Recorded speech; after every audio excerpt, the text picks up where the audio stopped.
तो hello bankers, हम लोग ने धीरे धीरे मॉडल ए, मॉडल बी, मॉडल सी को कंप्लीट कर लिया और आज हम करने वाले हैं मॉडल डी के बहुत ही शानदार एमसीक्यू की प्रैक्टिस।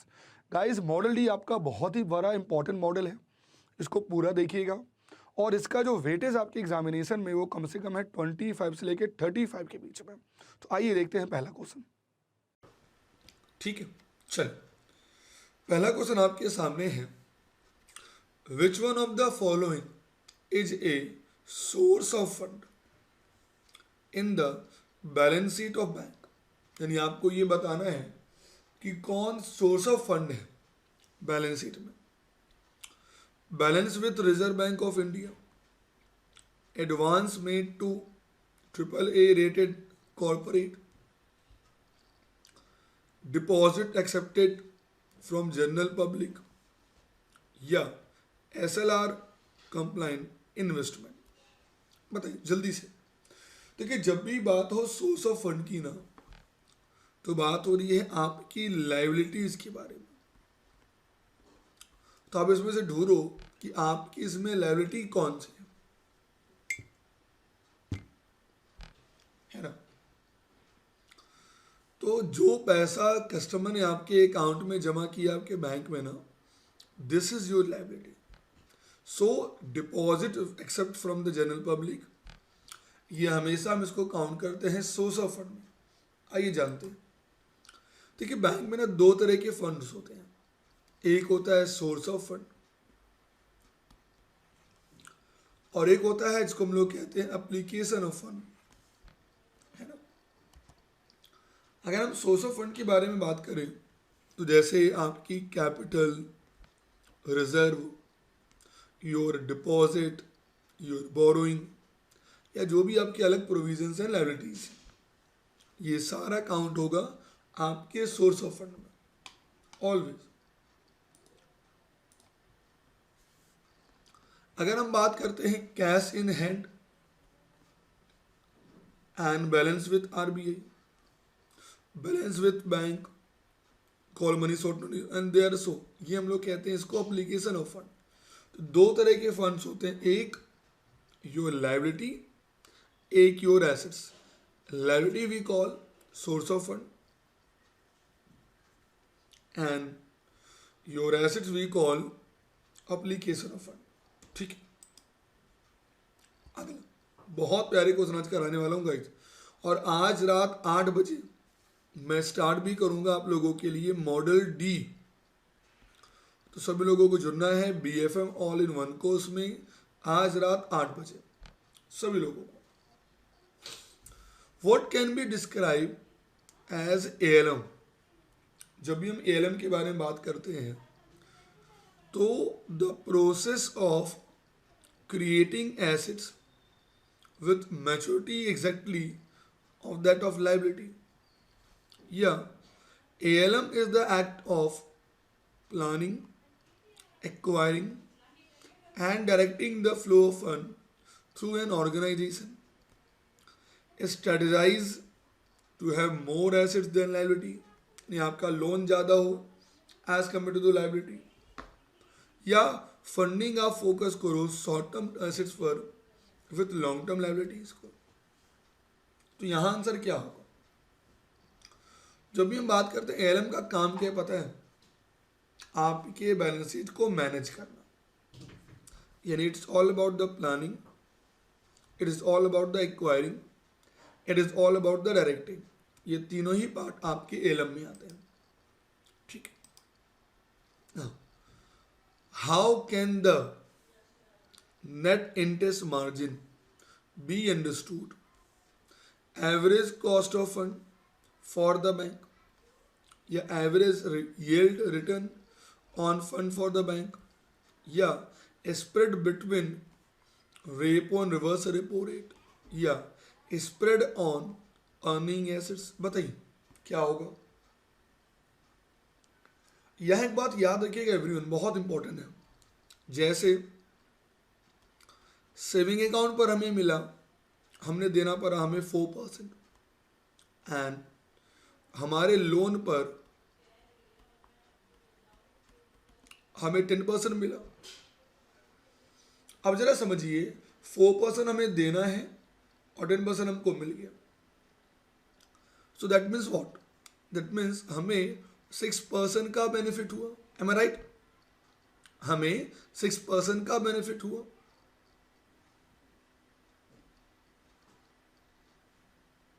है ना? अब इसे कहते हैं net interest income.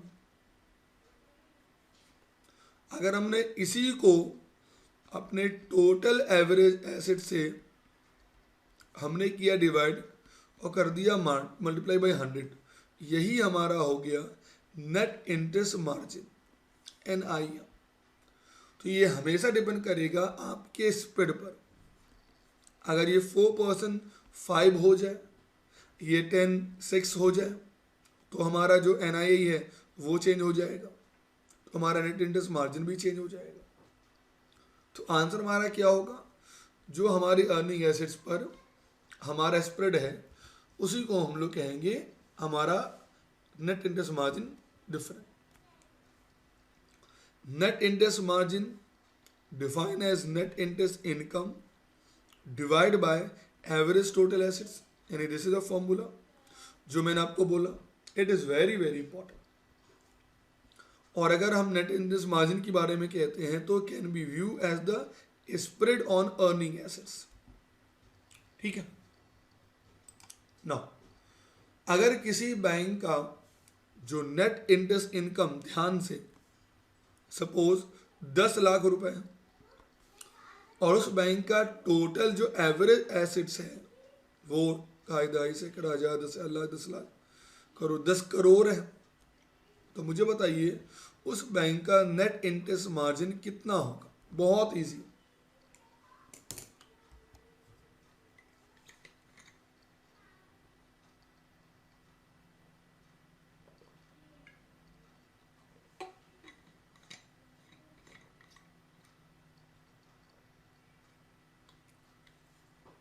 Everyone,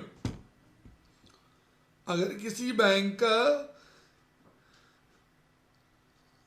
net interest income 10 lakh रुपए है और उस बैंक का टोटल एवरेज एसेट्स 1 करोड़ है, 10 करोड़, जो भी, जीरो पे नहीं जाना, फोकस करना है कॉन्सेप्ट पर.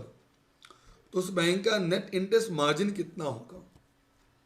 और it is very very important. मैंने आपको फॉर्मूला क्या बताया कि अगर हमें निकालना है नेट इंटरेस्ट मार्जिन,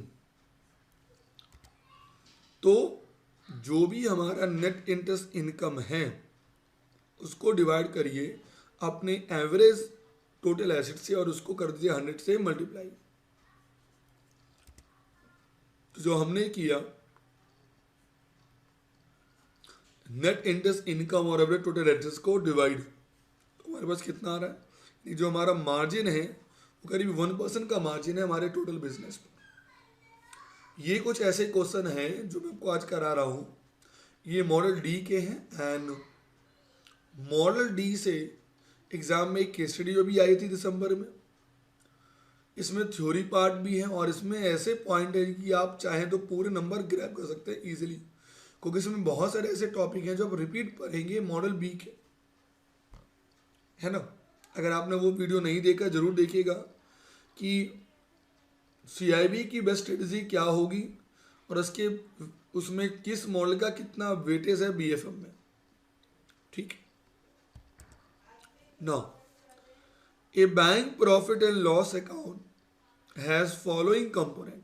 यानी एक बैंक का जो PL अकाउंट होता है उसमें कंपोनेंट कौन कौन से होते हैं? Income which include interest income and other income. जब हम बात करते हैं एक्सपेंसेस की तो which include interest expanded, operating expenses and provision and contingency fund. C कहता है बोथ एंड D कहता है इनमें से कोई नहीं. बताइए जल्दी से आंसर क्या होगा? तो गाइज इनकम के आने के सोर्स इंटरेस्ट से आता है और जब हम पेड करते हैं वो इंटरेस्ट के लिए ही पेड करते हैं. तो आंसर हमारा होगा B, C दोनों. नाउ अगर हम बात करें the impact of volatility on short-term profit.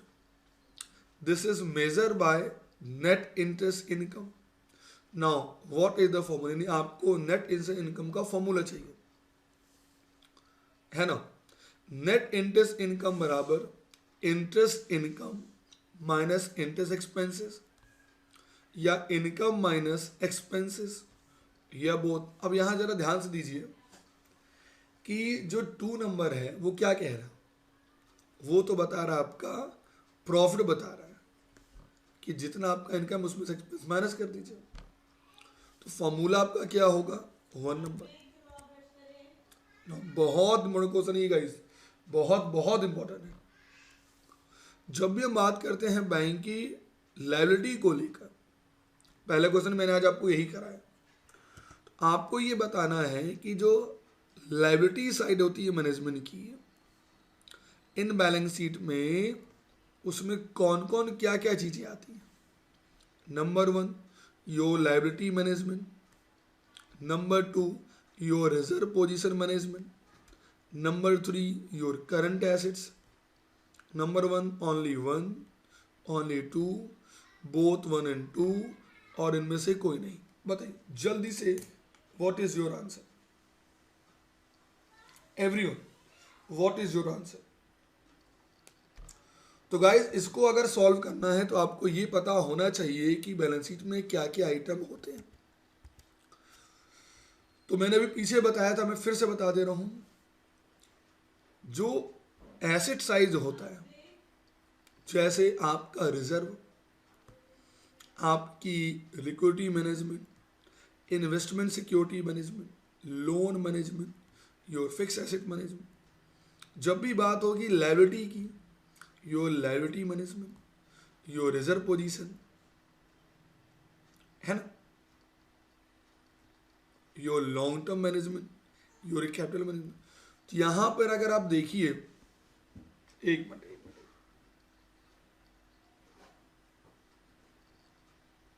हाँ बिल्कुल सही है. पहला और दूसरा है, पहला और दूसरा जो है it is called liability side management, और जो तीसरा है वो तो आपका एसेट साइड में काउंट होगा. तो इसलिए इसका आंसर क्या होगा, तीसरा होगा. नाउ एक बॉन्ड है जिसका मैच्योरिटी 5 ईयर की है और उस पर जो रिटर्न है वो 6% का है. अगर हमारा मॉडिफाइड ड्यूरेशन 5% है तो मुझे बताइए व्हाट इट्स मैक्युलेट ड्यूरेशन. जल्दी से देखिए इस क्वेश्चन को कितने लोग सॉल्व कर पा रहे हैं. जल्दी से everyone need to be solve.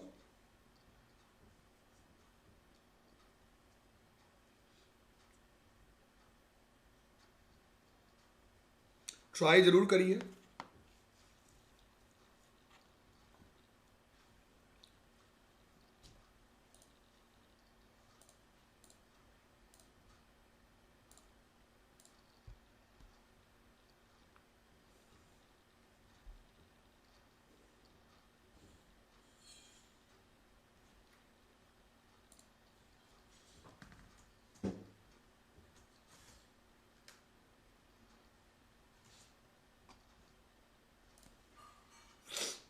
चलिए आपने कोशिश कर ली होगी, अब मैं इसे सॉल्व करता हूं. देखिए जब भी हम बात करते हैं बॉन्ड में, तो बॉन्ड के क्वेश्चंस में ना आपको कुछ चीज़ें बड़ी याद रखनी होगी. जैसे नंबर 1 इसकी मैच्योरिटी क्या है ना, इस पर आपका कूपन रेट क्या है. ओके, तो अगर हमें फॉर्मूला याद है मैक्युलर ड्यूरेशन का, जो फॉर्मूला ये होता है Macaulay duration yield to maturity upon n 1 + YTM upon, ये फॉर्मूला है. अगर आपको ये फॉर्मूला याद है तो यू कैन इजीली आप इसे सॉल्व कर पाएंगे. तो यहां मैं बात करता हूं, ऊपर मैंने डाल दिया ड्यूरेशन अपॉन 1 + R कर दिया. तो मैक्युलर ड्यूरेशन की अगर मैं बात करता हूं तो MD × 1 + R, ठीक है. MD ऑलरेडी दिया हुआ है 5% और इसको हमने सॉल्व कर लिया. तो कितना हो गया हमारा 1.006.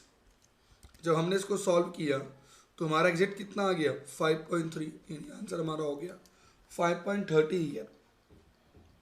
क्लियर सभी लोगों को? बस आपको ये फॉर्मूला याद रखना है और इसी से आप क्रॉस करके सॉल्व कर पाएंगे एवरीवन।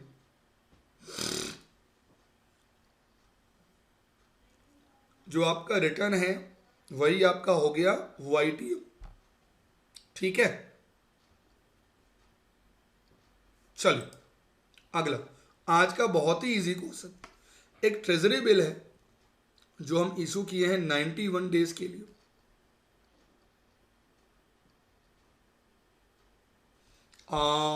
शास्त्री जी रिमेनिंग मतलब नहीं समझा, आपकी क्या बात करना है?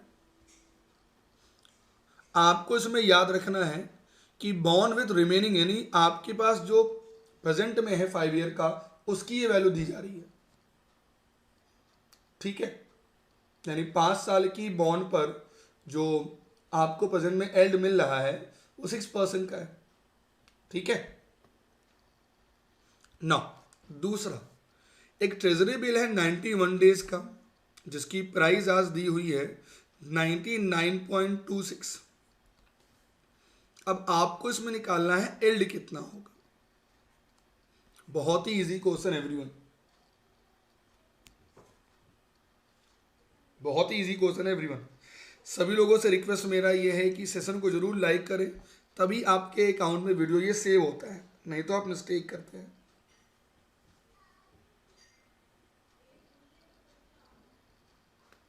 देखिए अगर 91 डेज ट्रेजरी बिल कहा जा रहा तो हमें सबसे पहले इसका फेस वैल्यू देखना होगा।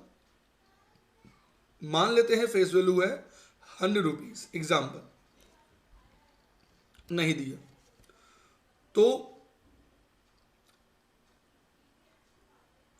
जो जिस रेट पर मिल रहा है वो ऑलरेडी दिया, उसको हमने मान लिया कि वो मार्केट प्राइस है। ठीक, दैट मीन्स ये बात तो हमें पता चल गया कि जो दोनों का डिफरेंस होता है वही हमारा होता है बेनिफिट। यानी एक ट्रेजरी बिल है जो 99.26 पे सेल हो रहा है, इसकी प्राइस, दैट मीन्स ये आपका इंटरेस्ट बेनिफिट, यानी आपको देना होगा 99.26 रुपीज, और इसका फेस वैल्यू कितनी है सॉरी, है ना। तो अगर हमें डिफरेंस पता चल गया, यानी ये डिफरेंस ही हो गया आपका कूपन।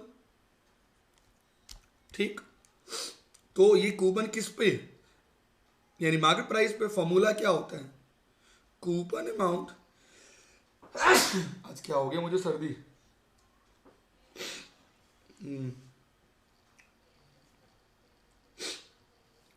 जो कूपन अमाउंट का फॉर्मूला क्या होता है, करंट एल्ड का फॉर्मूला। करंट एल्ड बराबर होता है coupon amount upon market price, या कहीं कहीं से हम परचेजिंग प्राइस भी कहते हैं, इनटू 100, यही फॉर्मूला है। तो कूपन अमाउंट हमारा कितना हो गया, दिस वन, इनटू अपॉन 99.26। ठीक है, और कितने दिनों के लिए है, तो ये है 91 डेज के लिए। तो हम जब इसे सॉल्व करेंगे तो आ गया 2.99। नाउ अगला, at present the assets allowed as level 1 high quality liquid assets inter allied include among other within the material requirement government security to extend allowed by the RBI under। क्या क्या होगा इसमें, number 1 marginal standing facility, number 2 facility to avail liquidity for liquidity coverage ratio. Now 15% of the bank NDTL जो 1 अप्रैल 2020 से effect है। Now which of the following is correct statement, आपको बताना है कि इसमें से कौन सा स्टेटमेंट जो है वो बिल्कुल करेक्ट है एवरीवन। ओनली 1 2, ओनली 1 2, ओनली 1 3 कर लीजिए, एक मिनट मिस्टेक हुआ, ओनली 2 और 3 कर लीजिए, और इसे कर लीजिए आप 1 and 3 कर लीजिए, ठीक है। पहला 1 2, दूसरा 1 3 2 3, तीसरा 1 and 3 एंड फोर्थ 1 2 and 3, तीनों। बताइए इसका आंसर क्या होता है? Everyone need to be participate guys, everyone need to be participate, without your participation अपने आप को evaluate नहीं कर पाएंगे आप सभी लोग जल्दी से। तो यहां पर आंसर होगा all of the above, यह आंसर क्या होगा? all of the above। चलिए ये तो और भी इजी है। स्टेट बैंक ऑफ इंडिया ने एक बॉन्ड में निवेश किया, इस बॉन्ड का जो फेस वैल्यू है वो है 200 विथ एनुअल कूपन रेट 6%, और इसकी जो रेजिडेंशियल मैच्योरिटी है वो है 4 ईयर की, और इसका जो प्रेजेंट में करंट मार्केट प्राइस है वो दिया है 150 रुपीज़। अब आपको निकालना क्या है, कैलकुलेट करिए इसका करंट यील्ड कितना होगा इस बॉन्ड का, जल्दी से। ओके पहले से आंसर दिया हुआ था, सॉरी है।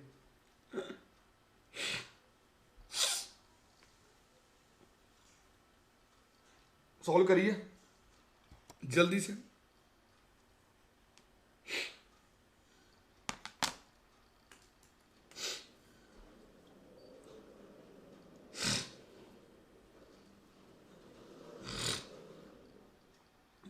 जाते जाते सर्दी हो गई है।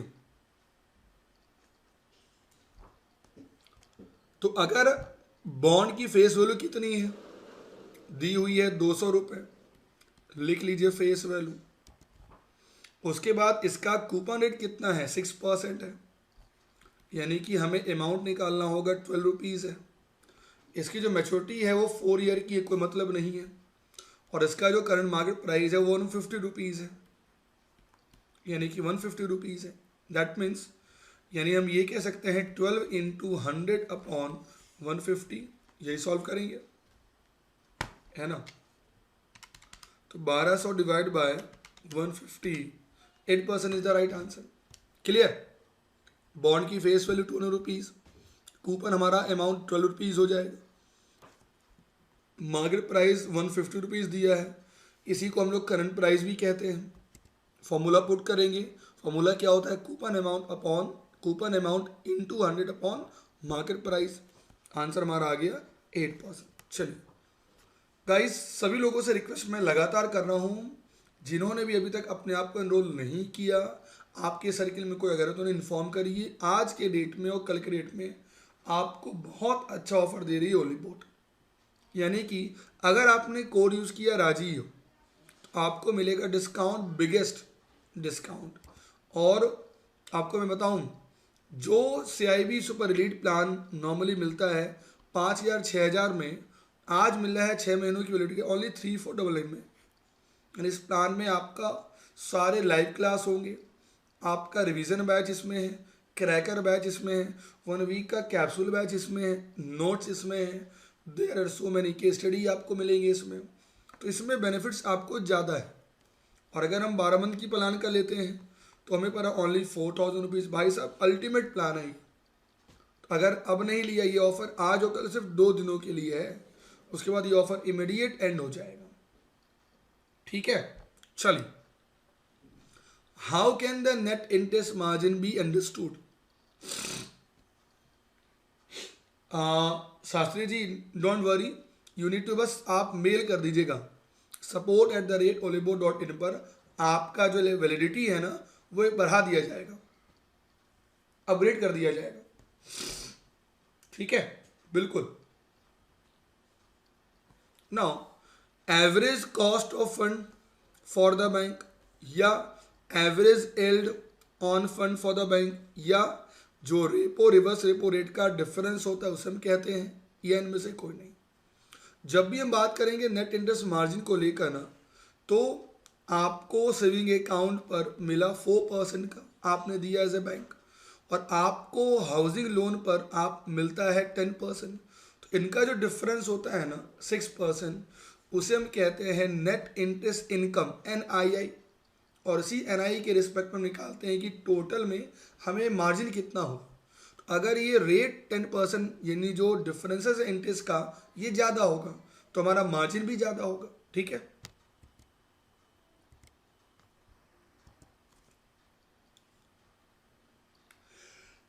हे भगवान, गॉड हेल्प, हरे भगवान। तो जो नेट इंटरेस्ट मार्जिन है ये डिफाइन है as net interest income divide by average total assets, ये फॉर्मूला होता है।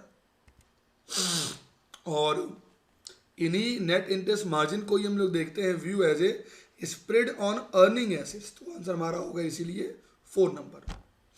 चलिए, tier 2 capital is restricted to what of tier 1 capital. जो टीयर 2 कैपिटल है वो रिस्ट्रिक्टेड है to what percent of tier 1 capital. 125% हो सकता है, 50% हो सकता है, 100% हो सकता है, या 9% हो सकता है।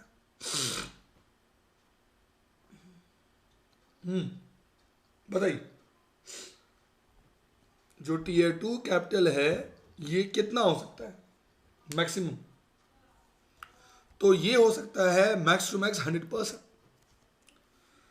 जो टोटल कैपिटल रेशियो इंडिया में है वो नॉर्मली बेसल कहता है 8% और हम कहते हैं 9%। जब भी हम बात करते हैं कोर कैपिटल को लेकर उसमें क्या क्या आता है? आपका पेड अप कैपिटल, आपका फी रिजर्व, आपका unallocated surplus less specific deduction अगर है तो, any capital requirement arise in respect of credit and counter party risk need to be या तो टीयर 1 होगा या तो टीयर 2 होगा। भाई कार तो उसी में 2 पार्ट होता है। जो सप्लीमेंट्री कैपिटल होता है उसमें क्या क्या होगा? सबऑर्डिनेट डेब्ट of more then 5 year, margin loan, loss reserve, revaluation reserve जो अब टीयर 1 पार्ट में चला गया, इन्वेस्टमेंट फ्लक्चुएशन रिजर्व, है ना। और टीयर 2 कैपिटल कहता है कि ऑलवेज मैक्सिमम हो सकता है 100% of tier 1 capital. That means कहने का हमें कार को फॉलो करना है 9%। उसी कार को याद होगा हम लोगों ने बहुत बार डिस्कस किया है पेड बैचेस में कि 9 को 2 भागों में बांट दिया गया, टीयर 1 एंड टीयर 2।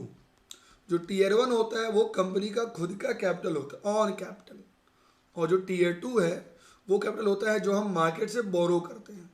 तो रूल क्या कहता है? हमेशा टीयर 1 अगर मान लो 7% है तो टीयर 2 क्या है?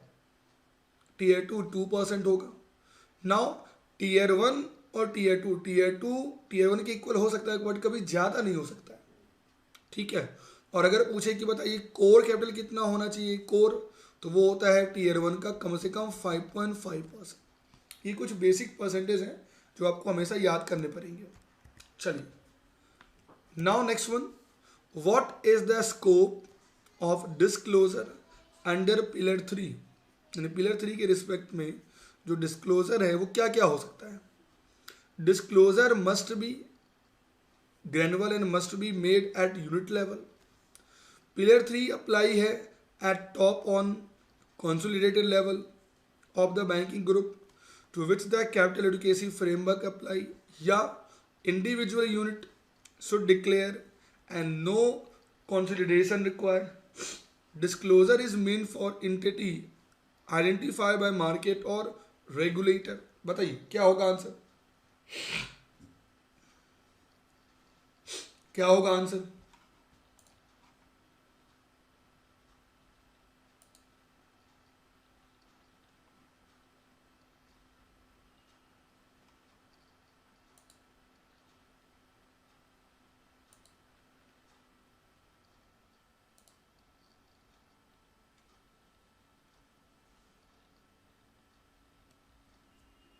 बताइए जल्दी से क्या होगा आंसर?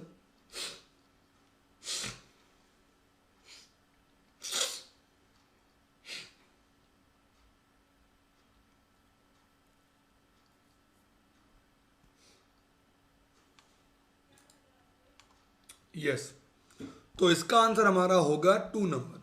जो पिलर 3 है वो कहता है कि pillar 3 apply at the top on consolidated level of banking group so which capital adequacy framework apply, यानी जो भी एज पर द फ्रेमवर्क है उसको आपको अप्लाई करना है। पिलर 3 की बात कर रहे हैं ना।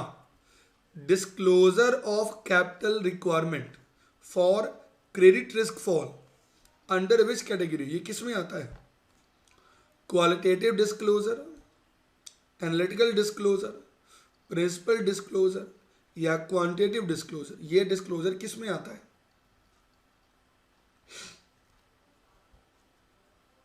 ये डिस्क्लोजर किस में आता है? Disclosure of capital requirement for credit risk fall under which category?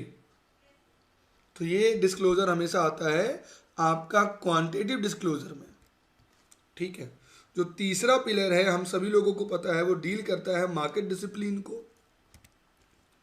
Market participant need a plenty of information to make proper assessment and information is required to be consistent available. Now, qualitative and quantitative disclosure in various area have been prescribed by Reserve Bank of India as per Basel Capital Education. यानी दो major है, एक qualitative और एक quantitative disclosure. बताइए इसका answer क्या हो? Kindly find wrong statement in the case of NPA guideline. जब भी हम बात करते हैं एनपीए गाइडलाइन को लेकर, तो आपको ये बताना है इसमें से रॉन्ग क्या है। जो हमारा इंटरेस्ट है या इंस्टॉलमेंट है और principal remain overdue for a period of more than 90 day in respect of term loan. Now the bill remain overdue for period of more than 90 day in case of bills purchase and discount. The installment of principal or interest thereon remain overdue for one crop season for short duration crop. The installment of principal or interest thereon remain overdue for one crop season for long duration crop. बताइए कौन सा इसमें से wrong है?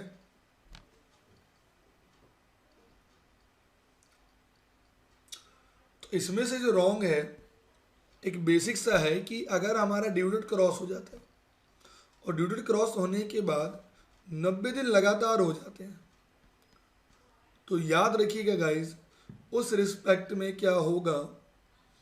उस respect में हम उसे कहते हैं एनपीए ना। जब भी बात होगी क्रॉप लोन की, तो क्रॉप मतलब जैसे हम फार्मर को लोन देते हैं, तो बेसिकली जो बैंक है ना वो 2 सीजन लेके चलता है, या तो शॉर्ट सीजन होगा या तो लॉन्ग सीजन होगा। तो जैसे जुलाई से दिसंबर एक सीजन माना और जनवरी से जो क्या हुआ जून, ये दूसरा सीजन माना जाता है। तो 6 मंथ और 6 मंथ 12 मंथ, यानी कि टोटल 2 सीजन। अगर आपने क्रॉप लोन लिया है शॉर्ट ड्यूरेशन क्रॉप के लिए जो 6 महीनों में लगेगा और रेडी हो जाएगा, तो उस केस में आपको 2 मौके देती है। यानी अगर आपने गेहूं की खेती की जनवरी में और गेहूं नहीं हुआ, तो आपको एक मौका और मिलेगा जुलाई में दिसंबर तक।